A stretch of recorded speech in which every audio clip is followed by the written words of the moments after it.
هەستەبارەت بە دیدار و کۆبنەوەکانی ئەمڕۆی شاندی باڵای حکوومەتی هەرێمی کوردستان بە سەرۆکایەتی مەسرۆر بارزانی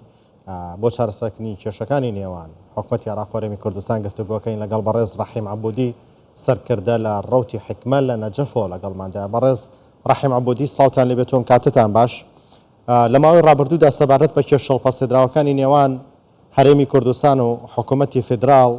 شاندی حکوومەتی هەرێمی کوردستان نزیکەی 20 جار سەردانی بەغدایان کرد بە تایبەت بۆ چارەسەرکردنی پرسی موچە و بودجەی هەرێمی کوردستان، بەڵام کێشەکان زیاترە بوون کەمتر نەبوون. ئەمڕۆ شاندێکی باڵای حکوومەتی هەرێمی کوردستان بە سەرۆکایەتی مەسرۆر بارزانی لە بەغدایە و ئەوەی لە دیدار و کۆبوونەکانە بێنرێت کە ئەنجامی باشی هەبێت. پێتان وایە ئەم سەردانە کێشەکان بخاتە خاڵی سفر و هیچ کێشەیەک لە نێوان هەردوو لادا نەهێڵێت؟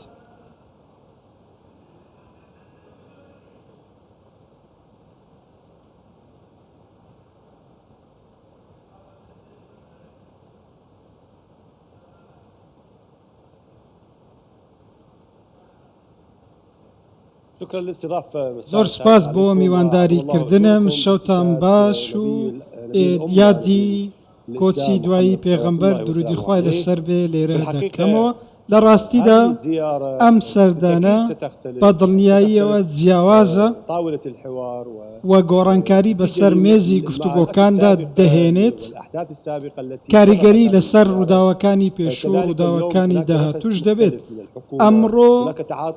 هەست بە هەناسەیەکی باشتر دەکەین لەلایەن حکوومەتی عێراقەوە بۆ چارەسەرکردنی تەواوی کێشەکان. مەبەستم چارەسەری ڕیشەیە لێرەدا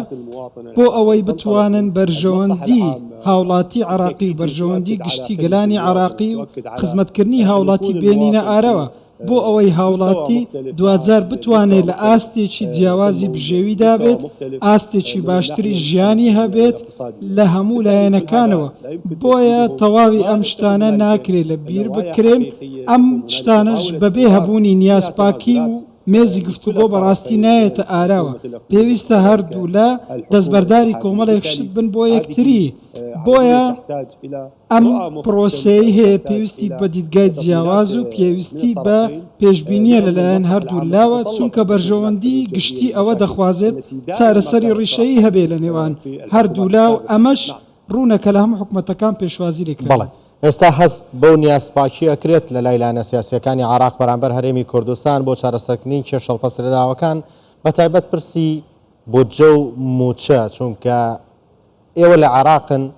و با بڵین لە ناوچەکانی ناوەڕاست و باشووری عێراق لەم مانگەدا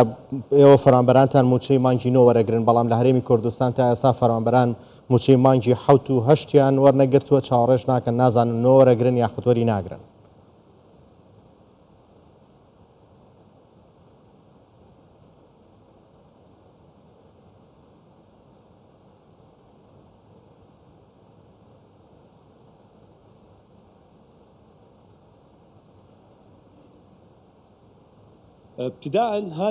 لە سەرەتادا ئەم بارودۆخە بەڕاستی ناکرێت بەردەوام بێت، چونکە ئەمە پەیوەردی بە شایستەیەکانی فەرمانبەرانەوە هەیە.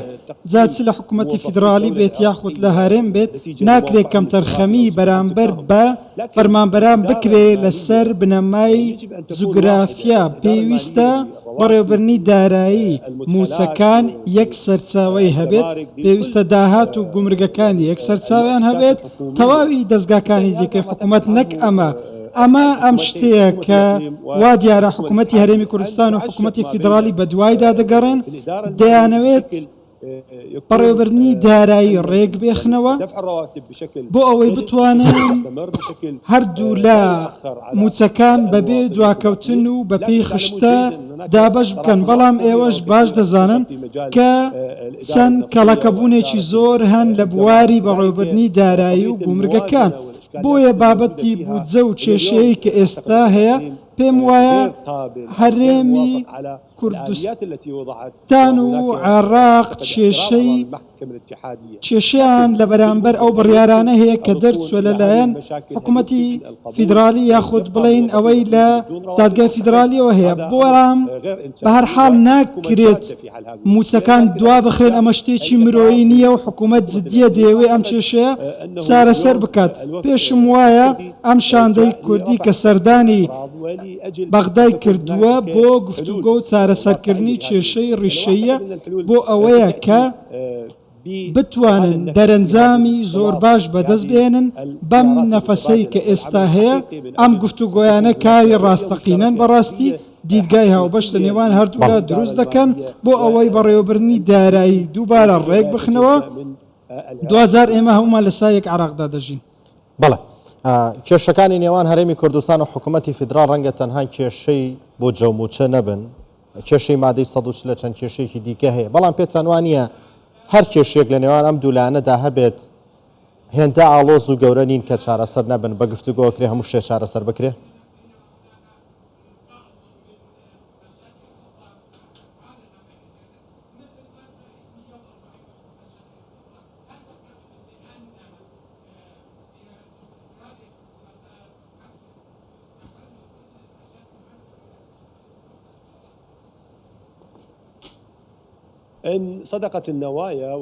ئەگەر نیازەکان ڕاست بن ئەگەر دیدگایەکی هاوبەشمان هەبێت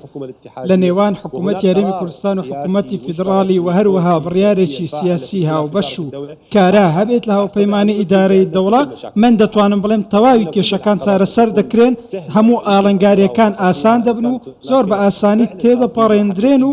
زەمینەیەکی ڕاستەقینە دروست دەبێت بۆ کۆتایی هێنان بە قەیرانەکان و ئەو کێشە هەڵواسراوانەی کە بەڕاستی ماوەیەکی زۆرە کوردەکان بەدەستیەوە دەناڵێنن هەندێک لایەن هەن ئەم کێشانە دەقۆزنەوە بۆ ئەوەی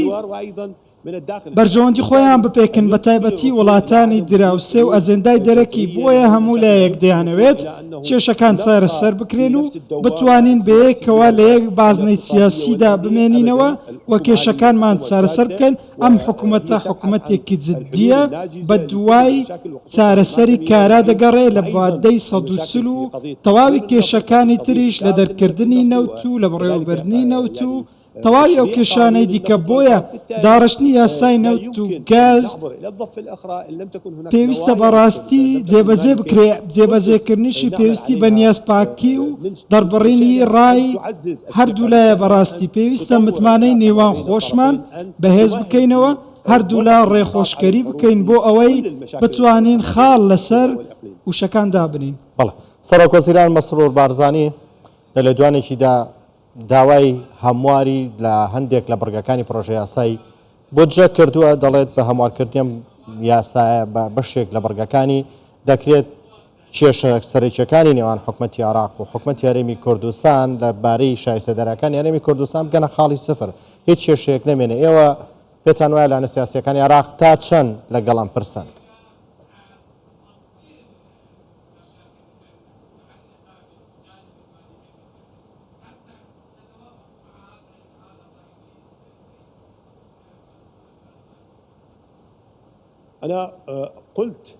من پێشتریش گوتم دەکرێت چارەسەری واقعی بۆ تەواوی کێشەکان بدۆزرێتەوە بۆ ئەوەی قەیرانەکان بە تەواوی تێپەڕێنێ ئەگەر هاتوو دیدگا و زەمینەیەکی گونجاو بۆ هەردوو حکوومەت هەبوو دەکرێت کێشەکان تێپەڕێنێت ڕێگەم بدەن بە من تۆزێک بە ڕازگۆیی و شەفافی قسەی بکەم حکوومەتی فیدرالی دەیەوێت لەگەڵ حکوومەتی هەڕێمی کوردستان ناوێ پێشێلی دەستور و یاسا بکات بە هەمان شێوەی هەرێم دەیەوێت بە شێوەیەکی یاسایی و دەستوری پرۆگرامە حکوومیەکان بەڕێوە بچن حکوومەتی هەرێم و حکوومەتی عراقیش هەمان شتیان دەوێت ئەم ڕێکەوتنە سیاسیانەی هەبووینە ڕێخۆشکەر بوونە بۆ دروستبوونی ئاوپەیمانی ئیدارەی دەوڵەت ئەگەر بەم شێوەیەش بەردەوام بێت بە دڵنیاییەوە تەواوی ئاستەنگەکان تێدەپەڕێنین لە نێوانیشیان ئاستەنگە داراییەکان ئاستەنگی دارایی مانای ئەوە نییە کە لایەک مافی لایەکی دیکە پێشێل بکات هیچ کەسێک بۆی نییە مافی ئەوەی دیکە پێشێل بکات بەڵام بەرپرسیارەتێکی هاوبەشەیە پێویستە سەرچاوە داراییەکانمان ڕێک بخنەوە. بەڵێ بەڕێز ڕەحیم عەبودی سەرکردە لە ڕۆتی حکمە لە نەجەف و لەگەڵماندا بووی. زۆر سپاس بۆ بەشداریتان.